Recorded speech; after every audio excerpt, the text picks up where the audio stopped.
Everybody, welcome back to the Creative World map. We've got a whole bunch of these plains biomes all the way around us, but they're a little bit boring. So in this video I wanted to do some little things just to spruce up the area.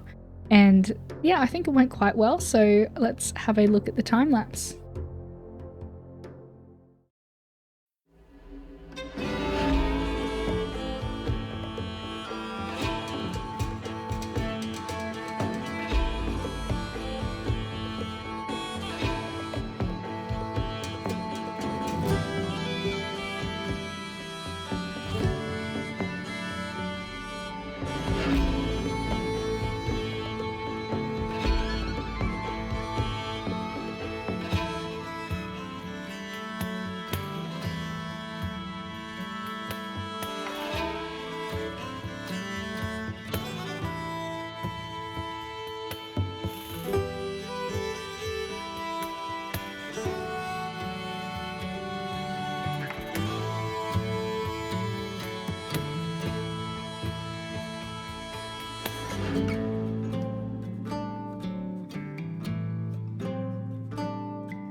So in the time lapse, we built this little ruin area, which I think looks really cool. Like, we did a bit of a pattern with the different types of stones. So we've got the cobblestone, then andesite, tuff, and chiseled bricks.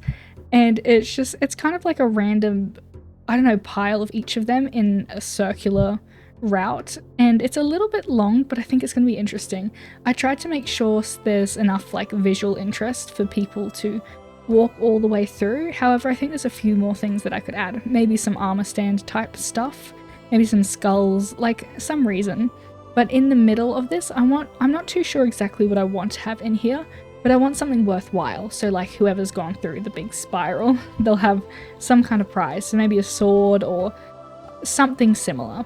But otherwise I decorated all around with a bunch of like the coral fans because they kind of look like little bits of stone or like dusty spider webs kind of sticking out, and then of course it's glowing up with some of the lichen.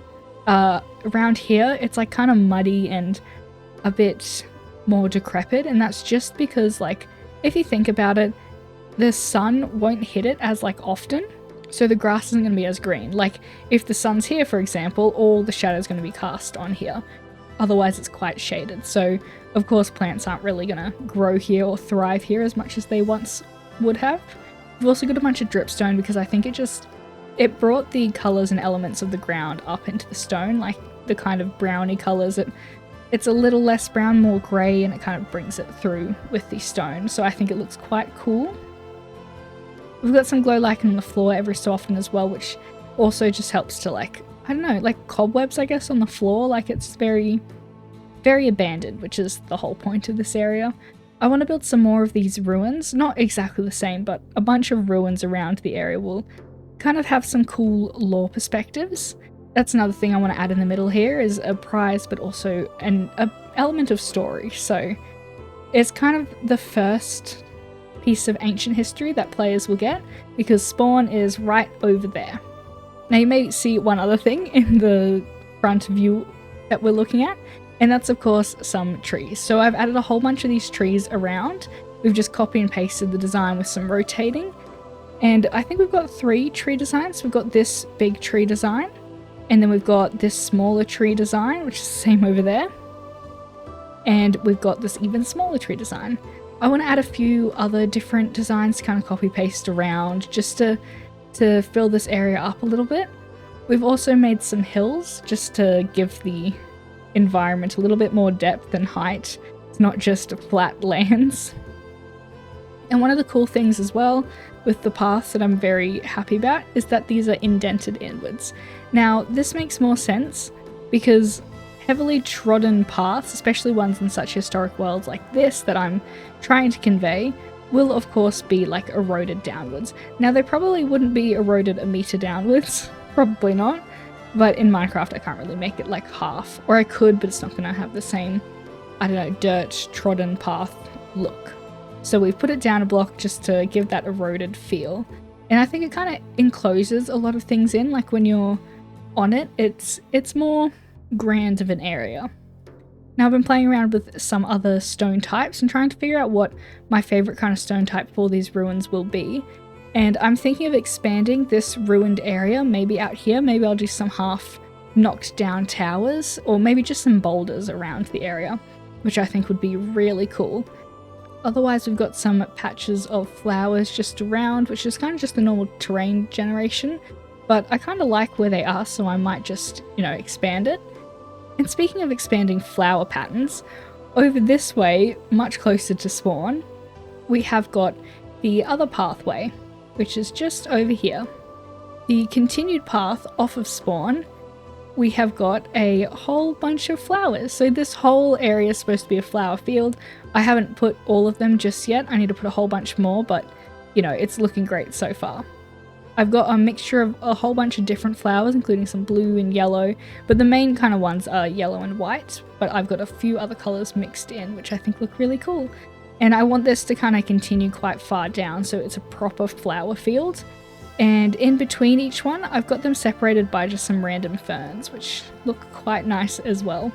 I haven't finished these parts of the flowers because I need to fix them up with a little bit of coral. So like in this pink flower area, we've got a bit of coral just on waterlogged slabs, which it gives a little bit more depth to the flowers, because if you look from above, if I didn't have those coral fan stuff here, it wouldn't look as luscious, I guess. Like there wouldn't be as much. Of course players are going to be kind of looking at it from this perspective, you know, on horses, just galloping around the flowers, but it's still nice to have enough so I could have like a different perspective. People coming over this hill, for example, it'll, you know, have a bit more variety to the flowers.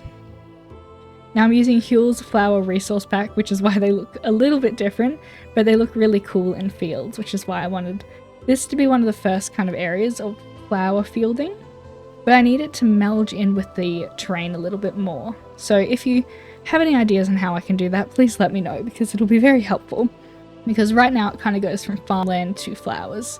I guess I need something here maybe to kind of meld it in, and I also need to add a few more trees in between the flowers, maybe a well or something, just some small visual interesty structures around the area, which I think will be very cool.